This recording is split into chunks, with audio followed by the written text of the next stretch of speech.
আসসালামু আলাইকুম রাহমাতুল্লাহ। ইতিমধ্যে অনেক জাতীয় নেতৃবৃন্দ বক্তব্য রেখেছেন, আরো অনেকে রাখবেন। সময় খুবই সংক্ষিপ্ত, খুব বিস্তারিত আলাপ করার সুযোগ নেই।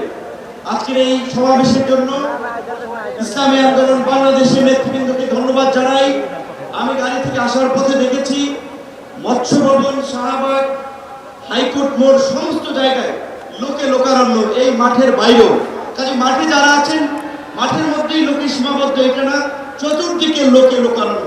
এরকম একটি সফল মহাসমাবেশ আয়োজনের জন্য ইসলামী আন্দোলন বাংলাদেশের সারা দেশের নেতৃবৃন্দকে গণ অধিকার পরিষদের পক্ষ থেকে অভিনন্দন এবং শুভেচ্ছা জানাই।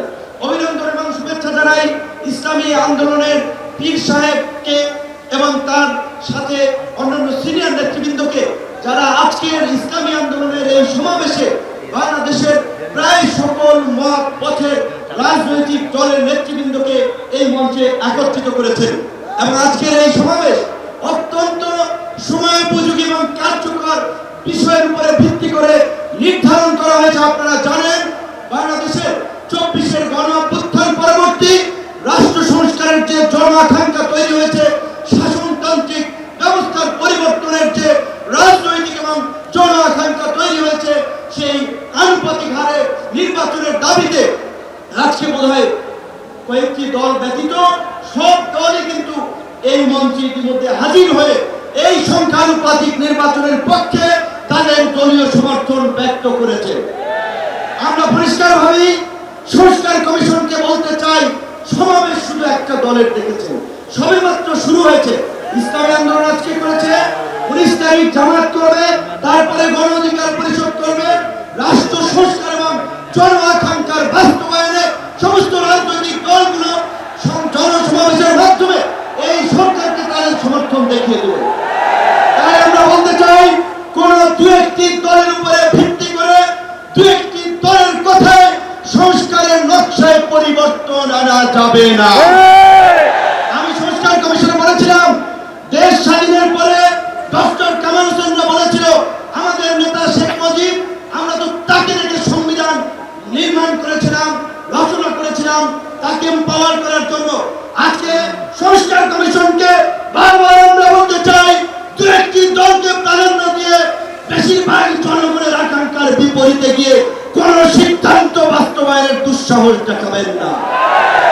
আনুপাতিক হারে নির্বাচন হলে সমস্যাটা কি? কোন সমস্যা নাই। প্রধানমন্ত্রীর মেয়াদ 10 বছরের বেশি না থাকলে সমস্যা কি? আমরা অত্যন্ত যৌক্তিকভাবে এই কথাগুলো দফায় দফায় আলোচনায় তুলে ধরছি, কিন্তু পরিষ্কার সংবিধান এই সংস্কার জাতীয় ঐক্যবদ্ধ কমিশন কেন জানি দু একটি দলের প্রতি পক্ষপাতমূলক আচরণ করছে। এই পিয়ার পদ্ধতি তাদের এজেন্ডায় বাদ দিয়ে তারা ঘুরাই দিল। পিয়ার থেকে উচ্চ কক্ষ নিম্ন কক্ষ চলে গেল। উচ্চ কক্ষ নিম্ন কক্ষ হবে নাকি?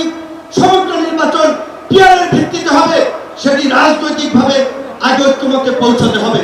একই সাথে আমি আরো একটি কথা বলতে চাই, যে পীর সাহেব সহ জামাতের নেতৃবৃন্দ তারাও বলছে, আমরাও বলছি, আজকে সারা বাংলাদেশে উপজেলা, পৌরসভা, সিটি কর্পোরেশনে স্থানীয় জনপ্রতিনিধি নেই। জনগণ চরম দুর্ভোগের শিকার হচ্ছে সেবা পেতে গিয়ে।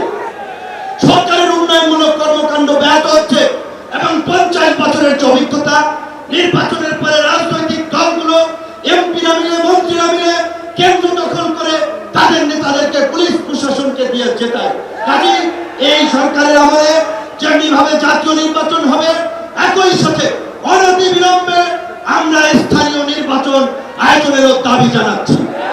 সবাই ভালো থাকবেন। আসসালামু আলাইকুম।